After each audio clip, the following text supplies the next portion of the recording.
Muy buenos días con todos, bienvenidos. El día de hoy vamos a tener una pequeña capacitación referente a los derechos laborales de grupos prioritarios y en condiciones de vulnerabilidad social, inclusión social, igualdad, lenguaje positivo y no discriminación dentro del ámbito laboral. Es importante que dentro del cumplimiento del programa psicosocial tenemos esta pequeña inducción o capacitación. ¿Sí? Siempre es importante empezar con estas preguntas generadoras. ¿Qué son derechos humanos y ciertas características de ellos? Principalmente son irrenunciables, no podemos renunciar a nuestros derechos, ¿sí? Son indivisibles, no se puede dividir de alguna manera, o son inherentes, es decir, que ya vienen dados de manera directa, ¿no? Marco constitucional para los derechos de los grupos prioritarios.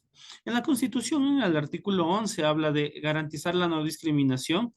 En el artículo 35, definición de los grupos de atención prioritaria. En el capítulo sexto, el derecho al trabajador para todos y todas las trabajadoras. En el Código del Trabajo se establece un 4% de inclusión para personas con discapacidad de acuerdo al número total de trabajadores en una empresa. En el artículo 79, igualdad de remuneración sin discriminación.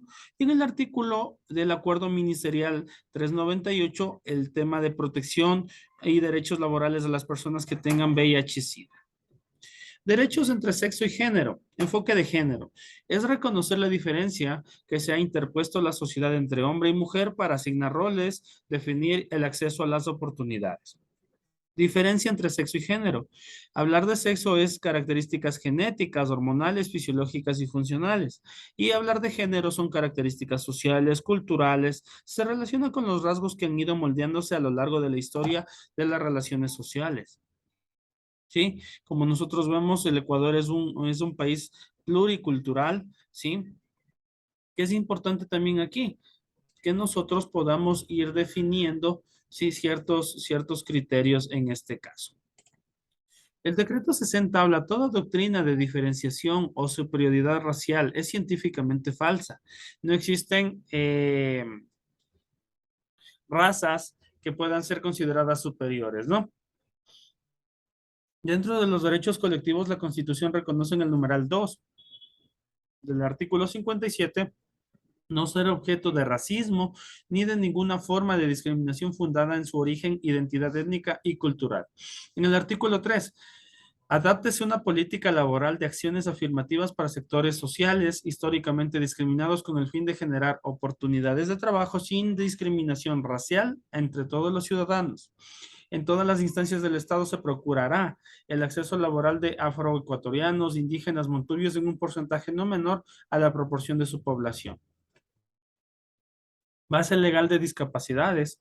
Sí, la Ley Orgánica de Discapacidades en el artículo 6 habla características sobre las condiciones de discapacidad de una persona. En la 47, en el artículo 47, la obligatoriedad de contratar un 4%, sí, del personal con discapacidad hasta de un 30%.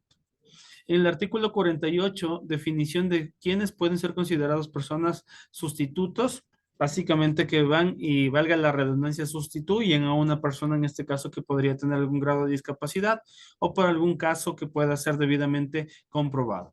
Acuerdos ministeriales del reglamento oficial a los trabajadores sustitutos, ¿no?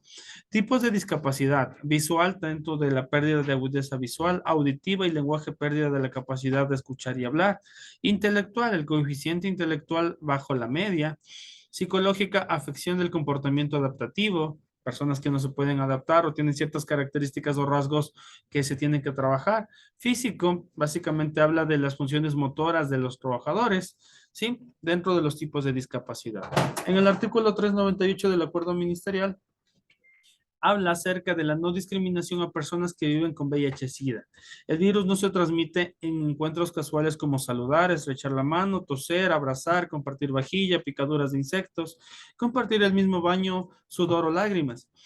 El virus no se transmite por esas vías. Ninguna persona puede ser obligada a realizarse el examen de VIH para ingresar o mantener un empleo. Es totalmente opcional. Nosotros tenemos derecho a poder negarnos a hacernos la prueba. Toda persona tiene derecho a la confidencialidad. De ser el caso, sea cual sea el resultado del examen, siempre se debe de manejar con el sigilo y la confidencialidad respectiva. Para entender lo que es inclusión social, debemos saber qué es exclusión social. ¿sí? Nosotros tenemos que incluir a las personas que tienen algún tema de discapacidad en nuestro entorno laboral y no más bien hacerles de menos o tal vez separarles de nuestro entorno en el cual nos estamos desenvolviendo. ¿Qué es exclusión social? El reconocimiento de la situación de riesgo de diversos grupos sociales que dificultan la realización de sus derechos civiles, económicos, sociales, políticos, sí, o culturales y su participación en aspectos considerados como válidos para la vida colectiva. Es de alguna manera separarles, excluirles de un entorno en el cual pierdan las oportunidades y la aplicación de sus derechos. ¿Qué es la inclusión social? Los esfuerzos políticos del Estado y los procesos sociales que buscan colaborar para que los sectores sociales específicos frecuentemente excluidos sean reconocidos. Hablamos nosotros de los grupos que de alguna manera personas con discapacidad, personas de la tercera edad, personas con alguna enfermedad catastrófica. Es importante que ellas puedan ser incluidos dentro del entorno social, dentro de la igualdad, que puedan tener la igualdad tanto de derechos y oportunidades para poder tener una correcta inclusión. Ética e inclusión social. La discriminación racial, etnia, género, religión, enfermedades, discapacidades, nacionalidad, etcétera, representan elementos moralmente inaceptables en el proceso de desarrollo. Uno, violación de los derechos humanos. Dos, escasez de oportunidades porque se restringen, tiene cierta restricción de libertad. Tres, discriminación y respeto. Y la cuatro, desventajas, humillaciones. Desafíos para lograr una inclusión ética. Reconocer que las personas con algún tipo de vulnerabilidad o discapacidad, uno, habilitar estructuras, sistemas, métodos para atender necesidades de estos grupos vulnerables. Dos, respetar y valorar diferencias entre los trabajadores. Nuestra diferencia es básicamente nuestro poder. Nosotros cada uno tenemos características, dones y talentos muy distintos entre cada una de las personas. Entender que forma parte de una estrategia más amplia para promover una sociedad inclusiva, una sociedad en la cual nosotros no separemos o etiquetemos a las personas por su condición social, económica, religión, etcétera.